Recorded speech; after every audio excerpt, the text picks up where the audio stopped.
प्रश्नावली 4.3 का प्रश्न पहले का अब हम यहाँ पर दूसरा सॉल्व करेंगे। तो प्रश्न कहता है यदि निम्नलिखित द्विघात समीकरणों के मूलों का अस्तित्व हो तो इन्हें पूर्ण वर्ग बनाने की विधि द्वारा ज्ञात कीजिए। तो पूर्ण वर्ग बनाने की विधि का कोई सूत्र नहीं है, इसे हमें एक ट्रिक के माध्यम से हल करना होगा। तो जो ये समीकरण है इसे आपको ध्यान से देखना है। यहाँ पर जो एक्स स्क्वायर के साथ में संख्या है, पहले हमें इसको यहाँ से हटाना है। तो इसको हटाने के लिए हम पूरे समीकरण में 2 का भाग दे देते हैं। इस प्रकार हमें पूरे समीकरण में 2 का भाग दे देना है। 0 में हमने 2 का भाग इसीलिए नहीं दिया क्योंकि 2 का भाग 0 में देते तो 0 ही आता। यहाँ पर 2 से 2 कैंसिल, तो यहाँ बचेगा एक्स स्क्वायर, प्लस का चिन्ह लगाया। यहाँ पर x बटे 2 ज्यों का त्यों, माइनस का चिन्ह लगाया। 2 का भाग देंगे 4 में, तो यहाँ पर 2 आ जाएगा और बराबर में 0। अब हम माइनस के 2 को बराबर के उस तरफ पक्षांतरित कर देंगे। तो माइनस के 2 बराबर के उस तरफ चलेगा तो प्लस के 2 हुए, इस तरफ ये ज्यों का त्यों। अब हम आगे देखेंगे तो यहाँ पर देखेंगे जो ये वाली संख्या है x बटे 2, x के साथ वाली संख्या देखना है हमें सभी प्रश्नों में, एक्स स्क्वायर वाली नहीं देखना है, x के साथ वाली। तो यहाँ पर x बटे 2 है, तो x के साथ में कुछ नहीं है तो 1 माना जाएगा। तो यहाँ पर है संख्या 1 बटे 2। तो जो x के साथ में संख्या हो उसमें हमें 1 बटे 2 का गुणा करना होता है। तो ये गुणा कर देते हैं पहले हम। 1 का गुणा 1 में करेंगे तो 1 आएगा, 2 का गुणा 2 में करेंगे तो 4 आएगा। अब ये जो आया हुआ है इसका हमें वर्ग कर देना है। इतना हमने कर लिया। अब यहाँ पर हमें एक्स स्क्वायर प्लस एक्स बटे 2 ये यहाँ पर नीचे ज्यों का त्यों पहले उतार देना है। अब ये 1 बटे 4 का होल स्क्वायर ये हमें यहाँ पर एक बार जोड़ देना है, एक बार घटा देना है। तो ये हमने यहाँ पर एक बार जोड़ दिया, एक बार घटा दिया, बराबर के इस तरफ ये 2 ज्यों के त्यों। अब हम यहाँ पर आगे हल करेंगे तो यहाँ पर देखेंगे हम जो ये इतना भाग है यहाँ से एक्स स्क्वायर से लेकर के 1 बटे 4 का होल स्क्वायर, इसकी जगह पर हम लिख सकते हैं x प्लस 1 बटे 4 का होल स्क्वायर, इस प्रकार लिख सकते हैं। जो हम इतना ये x प्लस 1 बटे 4 का होल स्क्वायर है ये हम हल करेंगे तो ये इतना ही आ जाएगा, इतना। यहाँ पर हल करके भी मैं आपको दिखाता हूँ। इसको हम इस प्रकार लिख सकते हैं 2 बार गुणा में, क्योंकि यहाँ पर वर्ग है तो इसे हम इस प्रकार लिख सकते हैं। अब हम यहाँ पर हल करेंगे इसे। तो यहाँ पर देखिए x का गुणा x में होगा तो हो जाएगा एक्स स्क्वायर, x का गुणा 1 बटे 4 में होगा तो हो जाएगा 1 बटे 4 इंटू एक्स, प्लस का चिन्ह लगाए। 1 बटे 4 का गुणा x में होगा तो हो जाएगा 1 बटे 4 इंटू एक्स, प्लस का चिन्ह लगाया। 1 बटे 4 का गुणा 1 बटे 4 में होगा तो हो जाएगा 1 बटे 4 का होल स्क्वायर। अब यहाँ पर देखेंगे हम एक्स स्क्वायर ये ज्यों का त्यों 1 बटे 4 एक्स और 1 बटे 4 एक्स हो जाएंगे 2 इंटू 1 बटे 4 एक्स, प्लस का चिन्ह लगा करके 1 बटे 4 का होल स्क्वायर ये ज्यों का त्यों।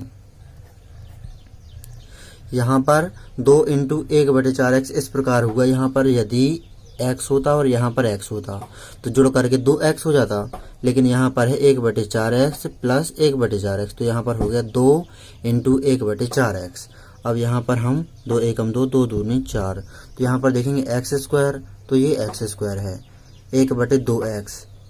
यदि हम x का गुणा 1 में करेंगे तो x बटे 2 हो जाएगा यहाँ पर, तो यहाँ पर भी x बटे 2 है और यहाँ पर 1 बटे 4 का होल स्क्वायर है, तो यहाँ पर 1 बटे 4 का होल स्क्वायर है। तो हम इसकी जगह पर x प्लस 1 बटे 4 का होल स्क्वायर इतना लिख सकते हैं।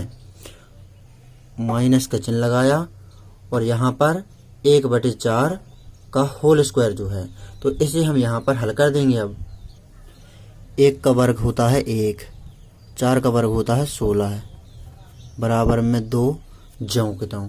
अब इस तरफ हम x प्लस 1 बटे 4 का होल स्क्वायर नीचे ज्यों का त्यों उतार देंगे। माइनस के 1 बटे 16 बराबर के उस तरफ पक्षांतरित कर देंगे, तो 2 ये ज्यों का त्यों माइनस के 1 बटे 16 बराबर के उस तरफ जाएंगे तो हो जाएंगे प्लस के 1 बटे 16। इस तरफ हम ये ज्यों का त्यों नीचे उतार देंगे। यहाँ पर लेंगे हम एलसीएम, तो यहाँ पर 2 के बटे में कुछ नहीं तो 1 माना जाएगा, यहाँ पर 16 आएगा एलसीएम। 1 का भाग 16 में देंगे तो 16, 16 को गुणा 2 में करेंगे तो 32, प्लस का चिन्ह लगाया, 16 का भाग 16 में देंगे 1 आया, 1 का गुणा ऊपर 1 में करेंगे तो 1 ही आएगा। इस तरफ ये हम नीचे जम करते उतार देंगे, 32 और 1 हो जाएगा 33 और बटे में 16 ज्यों के त्यों। अब हम आगे देखेंगे यहाँ पर, तो आपको ध्यान से देखना है। यहाँ पर इस तरफ से वर्ग हटेगा तो इस तरफ हो जाएगा अंडर रूट x प्लस 1/4 बराबर इस तरफ रूट आ जाएगा 33/16। अब यहाँ पर हम इनको रूट से बाहर निकालेंगे, तो 33 है, ये रूट से बाहर नहीं निकलेगा क्योंकि वर्गमूल ही नहीं है इसका, लेकिन 16 का वर्गमूल है 4। तो यहाँ पर आगे सॉल्व करेंगे हम। तो यहाँ पर इस तरफ हम ज्यों का त्यों लिख देंगे x प्लस 1/4 रूट 33 हो जाएगा। यहाँ पर 33 का कोई वर्गमूल है ही नहीं, 16 का वर्गमूल है 4। अब यहाँ पर ये रूट से संख्या बाहर निकली है तो ये प्लस माइनस में हो जाएगी। अब 1/4 का हम बराबर के उस तरफ पक्षांतरण कर देंगे, तो यहाँ हो जाएगा x बराबर प्लस माइनस रूट 33/4 और प्लस के 1/4 बराबर के उस तरफ जाएंगे तो माइनस के 1/4 हो जाएंगे। तो यहाँ पर प्लस माइनस है तो एक बार ले लेंगे हम धन चिन्ह, एक बार ले लेंगे हम ऋण चिन्ह।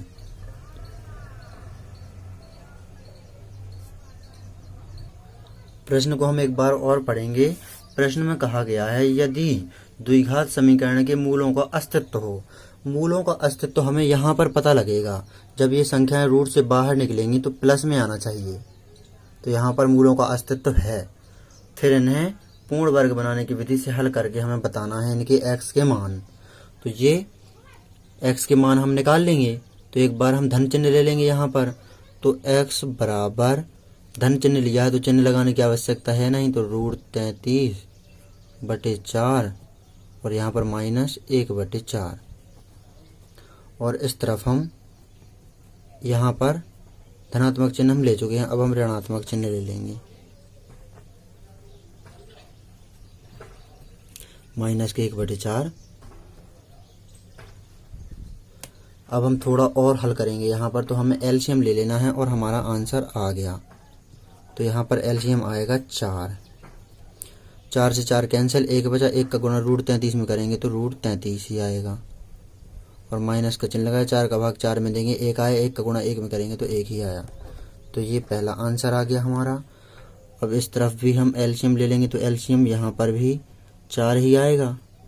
तो यहाँ पर माइनस रूट 33 माइनस 1, तो ये आ गया हमारा दूसरा आंसर। इस प्रकार आपको इस प्रश्न को अच्छी तरह से हल कर लेना है। परीक्षा की दृष्टि से बहुत ही अधिक महत्वपूर्ण प्रश्न है। यदि आपने प्रश्नावली 3.1, 3.2, 3.3, 3.4 और वंडर ऑफ साइंस जो इंग्लिश का सबसे महत्वपूर्ण निबंध है, ये वीडियो नहीं देखे हैं तो हमने प्लेलिस्ट बना करके सभी के लिंक डिस्क्रिप्शन में दिए हैं, तो आप देख लेना।